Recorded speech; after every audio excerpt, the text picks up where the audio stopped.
Hello good morning students. आज हम capital budgeting का आगे स्टडी करेंगे। ये आपका मैनेजमेंट अकाउंटिंग का एक पार्ट है। कल हमने पे बैक पीरियड को स्टडी किया था और इसकी मेरिट और डिमेरिट को स्टडी किया था। इसकी मेरिट और डिमेरिट को स्टडी करने के बाद हम पे बैक पीरियड में इम्प्रूवमेंट मेथड को स्टडी करेंगे। इसके दो तरीके होते हैं। एक आपका होता है पोस्ट पे बैक पीरियड। पोस्ट पे बैक पीरियड क्या होता है कि आप स्टार्टिंग के रिटर्न को पे ना जाके आप जो है पे बैक पीरियड के बाद के रिटर्न को देखते हैं। तो अगर जैसे किसी मशीनरी का जो है पोस्ट पे बैक पीरियड आपका अगर या वो रिटर्न ज़्यादा होते हैं तो हम उसकी तरफ जाते हैं। जैसे एक एग्जांपल से स्टडी करेंगे हम इसको। सपोज आपके पास दो मशीनरी है ए और बी। तो इनिशियल कॉस्ट आपकी सेम है 60,000 दोनों में। तो इसका first year, second year, 3 year, 4 year, 5 year के रिटर्न आपको दिए हैं। और ये आपके जो है एनुअल इनफ्लोज जो है अनइक्वल है। तो हमने कल स्टडी किया था कि हम कम्युलेटिव कैश इनफ्लो निकालेंगे। तो कम्युलेटिव का वही तरीका जो आपको कल बताया गया था पिछले वीडियो में। जैसे फर्स्ट ईयर 25 है, इसमें 20 ऐड कर देंगे सेकेंड ईयर में, फिर आप 3 ईयर में 15 कर देंगे। तो ऐसे हमने कम्युलेटिव इनफ्लोज ए और बी प्रोजेक्ट के निकाल लिए हैं 5 ईयर्स के। तो ये निकालने के बाद अब हमें पोस्ट पे बैक मतलब कि हमें पे बैक पीरियड के बाद वाले ईयर कैलकुलेट करने हैं। तो हमें हमारी इनिशियल कॉस्ट कितनी थी 60,000। अब ए में हम चेक करेंगे, हमारा 60 हो रहा है 3 ईयर्स तक पूरा। तो यानी कि हमारा प्रोजेक्ट ए का जो है पे बैक पीरियड कितना है 3 ईयर है। ऐसे ही हम बी का कैलकुलेट करेंगे। बी में हमारी इनिशियल कॉस्ट वही है सेम 60,000। अब इसमें हमने जो है आपका कल स्टडी ही किया था कि पे बैक पीरियड में हमें ये देखना होता है हमें 60 कहाँ तक मिलेंगे। तो 3 ईयर्स तक तो 50 है, उसके बाद हमें 10 और चाहिए। तो 10 हम कहाँ से निकालेंगे 4 ईयर के 30 में से। तो वही फॉर्मूला हम फॉलो करेंगे। 3 ईयर तो हमारा पूरा का पूरा हो गया, प्लस कितने और चाहिए हमको 10,000 चाहिए, क्योंकि हमारे पास 50 तो 3 ईयर्स तक मिल चुके हैं। 10 कितने में से चाहिए 30 में से चाहिए। तो इनटू ये कितने दिन के लिए है 30, 12 ईयर्स के लिए। तो इसको आप कैंसिल करके ये हमारा 3 ईयर 4 मंथ आ गया। तो अगर हम अकॉर्डिंग टू पे बैक पीरियड जाएं तो हमें ए सेलेक्ट करना होगा, क्योंकि ए का जो पे बैक पीरियड है वो 3 ईयर है। लेकिन अब हम दूसरा मेथड स्टडी करें पोस्ट पे बैक, तो हमें बाद वाले ईयर्स देखने पड़ेंगे। तो पे बैक के अकॉर्डिंग ए सेलेक्ट हो गया हमारा। अब पोस्ट पे बैक निकालेंगे। तो इसमें हमें पोस्ट कितना है 3 ईयर्स के बाद यहाँ पे हमारे कितने रिटर्न बचे हैं 10 10 20,000 आ गया हमारा ए का। और उसके बाद बी का देखेंगे हम। बी में से 30 में से 10 तो हमने जो है इसमें चले गए थे। हमारे पे बैक पीरियड में कितने बचे थे यहाँ पे 20,000, और 5th ईयर में हमारे बचे थे 30,000। तो ये 20 और 30 हमने लिख लिया। या 30 में से आपको पता है ये 20 कैसे बचा है, 30,000 में से 10,000 जो है लेस कर दिए, क्योंकि वो हमारा 3 ईयर प्लस 4 मंथ पे बैक पीरियड था। तो यहाँ पे 50,000 आपके रिटर्न आ गए। अब इसमें से देखो दोनों जो है आपका अलग अलग आपको आंसर दे रहे हैं। पे बैक पीरियड के अकॉर्डिंग हमें ए सेलेक्ट करना था, क्योंकि उसका जो है पीरियड कम था 3 ईयर्स था, और बी का 3 ईयर्स प्लस 4 मंथ था। और पोस्ट पे बैक के अकॉर्डिंग आपका जो है बी के रिटर्न ज़्यादा आए हैं, क्योंकि बी में हमें 4th ईयर में और 5th ईयर में रिटर्न ज़्यादा मिले हैं। तो हम पोस्ट पे बैक के अकॉर्डिंग बी को सिलेक्ट करेंगे। तो ये क्वेश्चन में आपसे बोला जाएगा कि आपको जैसे डाटा दिया होगा तो आपको बोलेगा कि पे बैक पीरियड कैलकुलेट करो, या पोस्ट पे बैक पीरियड के अकॉर्डिंग हम कौन सा प्रोजेक्ट सेलेक्ट करें। तो वो आपको जैसे भी क्वेश्चन में बोले आपको उस हिसाब से जाना होगा। तो ये पोस्ट पे बैक बिल्कुल ईजी मेथड है। हमें इसमें पे बैक पीरियड कैलकुलेट करके बाद के ईयर्स में रिटर्न को देखना है, जिसमें ज़्यादा होंगे हम उसके साथ चले जाएंगे। नेक्स्ट इसकी जो स्टेप है वो है bail out pay back period. हमने पोस्ट पे बैक स्टडी किया, पे बैक स्टडी किया, दोनों में सॉल्वेज वैल्यू का कोई डिस्कस नहीं हुआ, जबकि सॉल्वेज वैल्यू हमारे लिए इम्पोर्टेंट होती है। सॉल्वेज वैल्यू हमारे पास वो होती है जब हम किसी भी प्रोजेक्ट को या किसी भी मशीनरी को डंप करते हैं तब हमें मिलती है। तो बेल आउट में हम सॉल्वेज वैल्यू को कंसीडर करते हैं, बस यही एक फैक्टर है इसमें। नहीं तो ये सेम बिल्कुल आपका पे बैक और पोस्ट पे बैक जैसा ही है। तो इसमें इम्पोर्टेंट जो चीज़ है कि जिस साल हमारे जिस भी ईयर में हमारे कम्युलेटिव इनफ्लो अगर वो अनइक्वल है तो हमें कम्युलेटिव निकालने पड़ेंगे, उसमें साल्वेज वैल्यू ऐड कर देते हैं, वो इन्वेस्टमेंट कॉस्ट के बराबर आ जाते हैं। जैसे आप 50 इन्वेस्ट करते हैं 50,000 और अगर हमारे पास cumulative inflow plus salvage value cost के बराबर हो जाते हैं तो उसको जो है bail out pay back period मानते हैं। तो जैसे एक एग्जांपल से स्टडी कर लेंगे हम। इनिशियल कॉस्ट आपकी कितनी है 60,000, लाइफ आपकी 10 ईयर है, कैश इनफ्लो आपके पास 10,000 है। 10,000 मतलब ये इक्वल दे रखे हैं, ये अनइक्वल भी हो सकते हैं। तो साल्वेज वैल्यू इसकी, जैसे साल्वेज आपको पता है कि वो डे बाय डे डिक्रीज होती जाती है। जैसे फर्स्ट ईयर में आपका 40 हो गई, सेकंड में 35 और थर्ड में 30, फोर्थ में आपका जो है 25 हो जाएगी। वो कुछ भी हो सकता है, वो आपको क्वेश्चन में देगा कि वो जो है इक्वली डिक्रीज हो रही है या जैसे 40 फिर 36 भी हो सकती है, 25 हो सकती है, कुछ भी हो सकता है। बस हमें इसको कंसिडर करके चलना है। तो हमें सबसे पहले तो क्या करेंगे, कैश इनफ्लो निकालेंगे। अब यहाँ पे इक्वल है तो फर्स्ट ईयर में, सेकंड ईयर में, थर्ड ईयर में 10 10 10 ले लिए, ये अनइक्वल भी हो सकते हैं। तो हमें वही प्रोसीजर फॉलो करना है। कम्युलेटिव कैश इनफ्लो निकालेंगे, जैसे 10,000, 10 में 10 ऐड कर देंगे 20,000, 20 में 10 करेंगे 30,000। अब साल्वेज वैल्यू इसकी दे रखी है हमें 40,000, 35,000, 30, ये अलग अलग भी हो सकता है। अब हमें इसका जो है टोटल निकालना है, कम्युलेटिव कैश इनफ्लो का प्लस साल्वेज वैल्यू। आप इसको नंबरिंग कर लेंगे, जैसे ये फर्स्ट, ये सेकंड, ये थर्ड, तो सेकंड प्लस थर्ड। इससे क्या होता है कि आपका इंप्रेशन और आपको समझ जल्दी आएगा अगर आप नंबरिंग करके चलेंगे तो। जैसे 10 प्लस 40 क्या करेंगे, 50 आ गया। 20 प्लस 35, 55 आ गया। 30 प्लस 30, 60 आ गया। अब देखो इनिशियल कॉस्ट आपकी कितनी थी, 60,000 ही थी, तो ये 60,000 आपका 3 ईयर्स में मीट हो गए, क्योंकि हमने इसमें साल्वेज वैल्यू को भी ऐड कर लिया। तो आपका bell out pay back period कितना हो गया, 3 ईयर्स हो गया। ऐसे ही हम कैलकुलेट कर लेंगे bell out pay back period. तो गाइज हमने अभी 3 मेथड स्टडी किए हैं, पे बैक पीरियड मेथड, पोस्ट पे back, bell out pay back period method. I hope आपको ये समझ आ गया होगा।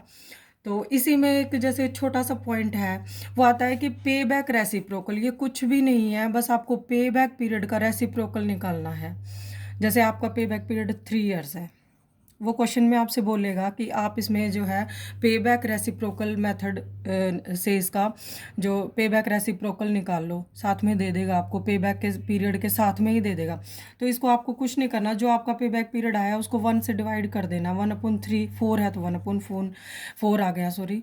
और इसका परसेंटेज आप इजीली निकाल लोगे। 1/4 क्या होता है, 25% होता है। 1/3, 33.33। तो ये आपका एक पे बैक पीरियड के साथ ही हम इसको स्टडी करते हैं कि पे बैक रेसिप्रोकल पीरियड निकालो। ये जनरली तब निकालते हैं वो क्वेश्चन में देगा या फिर आपके पास एनुअल रिटर्न होते हैं।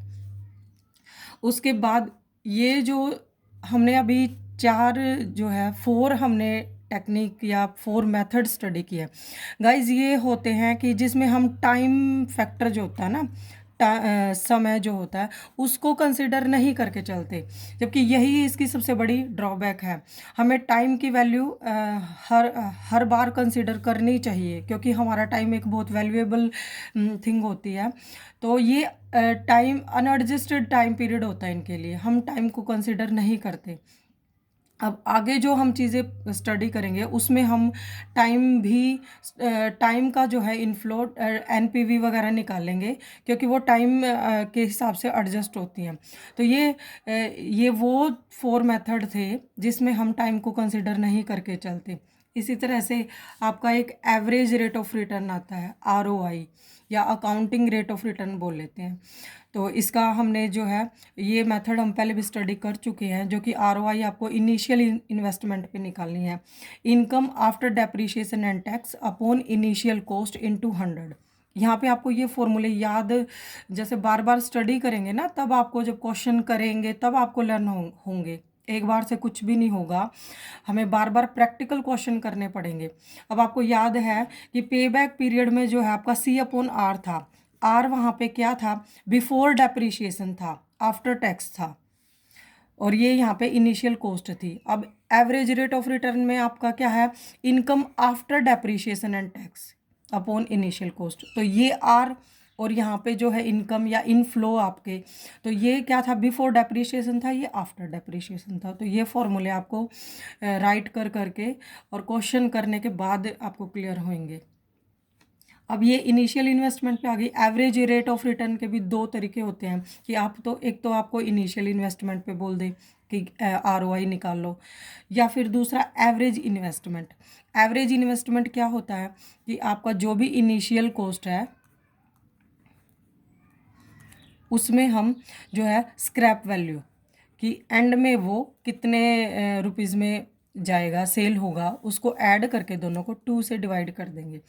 तो आपको वो क्वेश्चन में बोलेगा, या फिर कुछ भी ना कहे तो आप मेंशन करोगे कि हमने ROI इनिशियल पे निकाली है या एवरेज पे निकाली है। तो इसका एक सिंपल सा फॉर्मूला है कि average annual income upon average investment into 100। Income तो यहाँ भी ये थी, बस यहाँ पे क्या एवरेज वर्ड लग गया क्योंकि ये एवरेज पे है, ये इनिशियल पे है। इनकम वही है आफ्टर टैक्स और डेप्रिशिएशन, और इनिशियल कॉस्ट थी यहाँ पे एवरेज इन्वेस्टमेंट हो गया। अब इनका जो है फॉर्मूला, एवरेज इन्वेस्टमेंट आपको पता है, एवरेज मतलब कि आप पता है जो सिंपल एवरेज निकालते हैं 1 2 3 या 5 ईयर, जितने भी ईयर हो, जो भी आपको कॉस्ट या अमाउंट दिया है सबको ऐड करके उतने ही ईयर से डिवाइड कर दो। तो एवरेज इन्वेस्टमेंट आपका initial investment plus scrap value divided by 2, ये आपका आ गया एवरेज इन्वेस्टमेंट। एवरेज डेप्रिशिएशन जो है आपका, अब देखो हमने यहाँ पे जो वर्ड यूज़ किया है वो क्या है, income after depreciation and tax. तो आफ्टर डेप्रिशिएशन जो है, तो अब हमें डेप्रिशिएशन भी तो एवरेज ही निकालना पड़ेगा ना। जब हम कोई भी इनकम है, सपोज आपके पास 10,000 है, आपके पास डेप्रिशिएशन है 4,000, ये तो 1 ईयर के लिए हो गया। सपोज ये इनकम भी आपको अलग अलग जो है 5 ईयर के लिए दे रखी हो, और ये डेप्रिशिएशन भी 5 ईयर के लिए हो, तो इसका भी एवरेज करेंगे, इसका भी एवरेज करेंगे। तो एवरेज डेप्रिशिएशन का एक फॉर्मूला है, इनिशियल इन्वेस्टमेंट माइनस के scrap value life of project. यहाँ पे और यहाँ पे आपको कंफ्यूज बिल्कुल भी नहीं होना है। अगर हमें एवरेज इन्वेस्टमेंट बोले तो हमें स्क्रैप वैल्यू को ऐड करना है, क्योंकि वो हमारे पास आएगा एंड में। एंड में जो है, जब भी हम किसी भी मशीनरी को, किसी भी प्रोजेक्ट को, या जो भी आप कोई चीज़ डंप कर रहे हैं, तो वो चीज़ हमें मिलेगी, हमें उसका एवरेज करना है। और डेप्रीशिएशन का तो एक सिंपल सा फॉर्मूला यही होता है कि आपको जो स्टार्टिंग की कॉस्ट है, डेप्रीशिएशन हम तब चार्ज करते हैं WDV में, उसमें से स्क्रैप वैल्यू लेस कर देते हैं, और प्रोजेक्ट की जो भी लाइफ है या मशीनरी की लाइफ है उससे डिवाइड कर देते हैं। आपको इस यहाँ से ये दोनों चीज़ें आपको मिल जाएंगी। यहाँ से फिर हम क्या निकालेंगे, इन्वेस्टमेंट को इससे जो है डिवाइड कर देंगे। एनुअल इनकम जो जो भी आएगी आपकी इनकम में से डेप्रिशिएशन लेस करके। अब जैसे आपके पास ये सारी चीज़ें हैं, तो यहाँ पे ये वाला फॉर्मूला हमें इसमें भी पुट कर सकते हैं। जैसे इसको ऐसे भी बना सकते हैं कि आपकी जो है एवरेज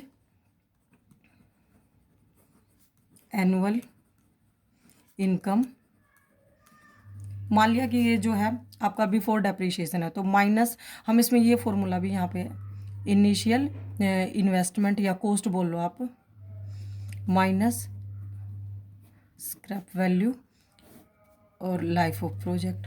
तो ये जो है ऐसे भी हो जाएगा। अब इसकी जगह पे एवरेज इन्वेस्टमेंट की जगह मैं ये वाली चीज़ लिख सकती हूँ,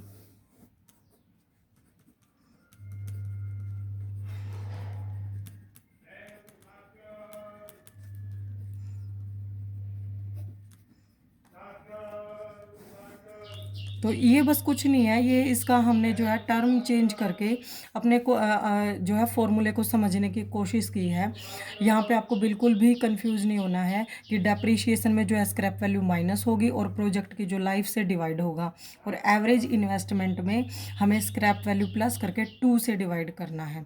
इस फॉर्मूले को हम इस वाले को, फर्स्ट वाले को ऐसे भी लिख सकते हैं। तो क्वेश्चन में आपको कुछ भी दे सकते हैं ऐसा, या तो आप अलग से कैलकुलेट करें या ये वाला फॉर्मूला यूज इसके साथ जा सकते हैं। तो अभी हम एक एग्जांपल से स्टडी करेंगे एवरेज रेट ऑफ रिटर्न, तब आपको ज़्यादा क्लियर हो जाएगा। जैसे कि आपके पास जो है दो मशीनरी है, दो प्रोजेक्ट है X और Y, लाइफ है दोनों की 3 ईयर 3 ईयर, इनिशियल कॉस्ट आपकी 1 लाख 1 लाख, कैश इनफ्लो है आपके 80 60 40 20 70, 1 लाख हमारा Y में है। तो हमें निकालनी है आरओआई या accounting rate of return, average rate of return, आप इसको कुछ भी नाम दे सकते हैं इन तीनों में से। तो हमें सबसे पहले क्या करना है, अलग अलग कर लेंगे हम। हमें पहले क्या करना है, एवरेज इनफ्लो निकालने हैं। तो 80 + 60 + 40 डिवाइडेड बाई 3, क्योंकि 3 ईयर्स के लिए हमारे पास। तो 60,000 आपकी क्या आ गई, एनुअल जो है इनफ्लो आ गए आपके।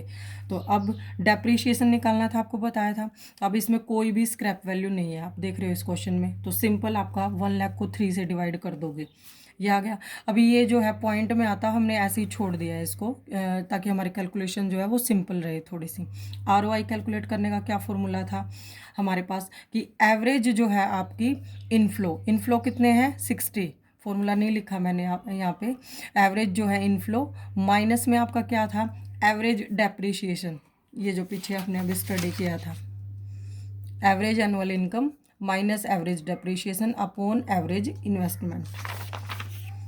तो डेप्रिशिएशन आपका क्या था, 1 लाख डिवाइडेड बाई 3। और यहाँ पे एवरेज इन्वेस्टमेंट, अब देखिए यहाँ पे 1 लाख है, स्क्रैप वैल्यू कोई नहीं है तो 0 ऐड करेंगे, वही आ गया, डिवाइडेड बाई 2 × 100।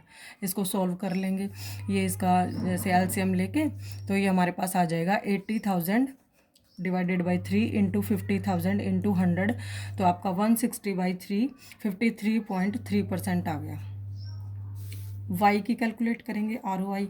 सेम वही प्रोसीजर हम फॉलो करेंगे कि हमारे पास, अब देखिए यहाँ पे है ना, ये इनफ्लो आपके 190 बनेंगे, एवरेज इनफ्लो, तीनों को ऐड कर देंगे डिवाइडेड बाई 3।